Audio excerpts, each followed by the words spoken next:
Bonjour et bienvenue sur la chaîne YouTube ou sur l'application Code de Tatami. Je réponds à nos dérogés. En fait, dans ce tutoriel, nous allons voir comment appliquer les styles sur les éléments ou les balises liste. Là, je clique dans l'éditeur. Dans le tuto qui vient de passer, nous avons vu comment utiliser les balises liste. Là, nous allons maintenant voir comment appliquer les styles. Pour ne pas perdre le temps, je retourne tout juste les mêmes codes qu'on a eu dans le tuto qui vient de passer. Je peux tout juste aussi enregistrer et voir dans les navigateurs comment est-ce que ça avait donné. Je me trouve de ce côté. Ce que vous voyez là, c'est une liste non ordonnée. Le code qui se trouve ici, ça a donné ça. Maintenant, le code qui se trouve ici, qui est une liste ordonnée, ça a donné ça. Maintenant, dans ce tutoriel, nous voulons tout juste appliquer les styles. Pour appliquer les styles, il y a des façons d'appliquer les styles. Soit nous pouvons appliquer les styles directement dans les balises HTML, ou on peut utiliser les fichiers CSS pour changer les styles. Je préfère commencer tout juste par appliquer directement les attributs HTML et les valeurs pour changer les styles. Je peux mettre par exemple les types. Dans les types, je peux mettre par exemple A. Les A là permettent tout juste de faire quoi? Ça permet tout juste de changer les types de notre liste. Ça va commencer par type ordre alphanumérique. Ça commence A, B, C, D et ça est donc en minuscule. Et si nous voulons changer tout juste la numérotation alphabétique en majuscule, là nous changeons tout juste de ce côté en A majuscule. Et si j'enregistre cela et je pars de ce côté ici, je rafraîchis, vous voyez bien que ça a changé A, B, C, D en majuscule. Maintenant, je peux aussi par exemple mettre les I. Les I nous permettent tout juste de faire que notre liste puisse être en romaine. Je change, vous voyez bien, ça a changé en chiffres romains, ça commence 1, 2, 3, 4, donc jusqu'à 5. On peut les changer en liste romaine, mais en minuscule aussi. J'enregistre cela et je pars de ce côté. Vous voyez bien, ça a changé comme ça. Là, nous appliquons tout juste les styles directement dans les balises HTML avec des attributs propres à HTML.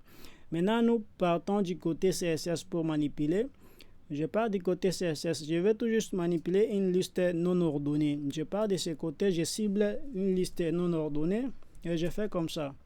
Et si je fais comme ça, je peux faire par exemple liste type, liste style type. Ça permet tout juste de changer les styles de nos listes non ordonnées. Par exemple, je peux mettre les squares.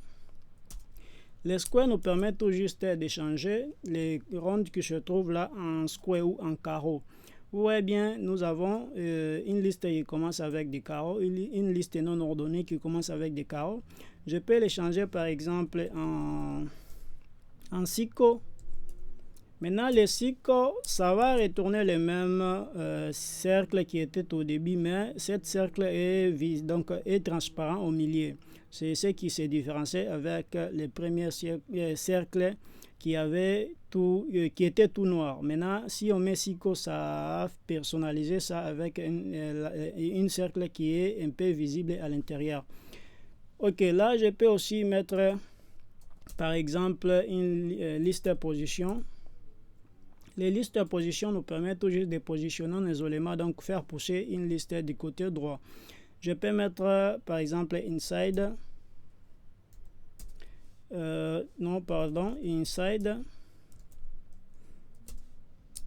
Les inside permettent tout juste de faire pousser notre. Vous voyez que ça a poussé un peu notre liste de ce côté-là, du côté droit. Et si nous voulons par exemple mettre outside, que ça puisse être outside, je peux mettre comme ça.